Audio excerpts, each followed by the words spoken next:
උපදේශ බෞද්ධ පසුබිමින් ගත්ත කෙනෙකුට යහපත් දේවල්. ඒ කියන්නේ ක්‍රිස්තියානි ගත්ත කෙනෙකුට යහපත් දේවල් කියලා හිතෙන ඇත්තටම ආසාවෙන් අහන්නේ.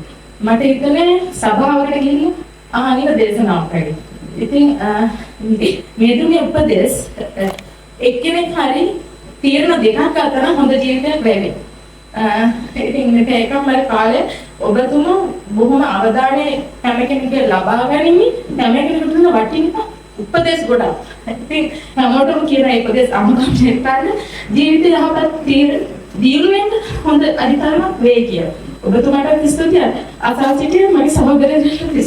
මම කරන්න ජීවිතයට වඩා සැහැල්ලුවෙන් වඩා ධනාත්මකව මුහුණ දෙන්නට පුළුවන් නිමුවරක් අපි හැමෝටම පෙන්වීම සම්බන්ධයෙන් ඒ වගේම මම හිතන්නේ එදිනෙදා වැඩ ජීවිතේ සහ පෞද්ගලික ජීවිතේ මේ අපිට තියෙන පොඩි බැලන්සින් වැඩ වගේක් නේද? ඒ ආතතියෙන් මිදෙන්න විවිධ චරිත වලට මුහුණ දෙද්දී විවිධ අවස්ථාවන්ට මුහුණ දෙද්දී ඒ අවස්ථාවන් මගේ හැර යන්නේ කොහොමද? ඒක බොහොම සැහැල්ලුවෙන් දකින්නේ කොහොමද?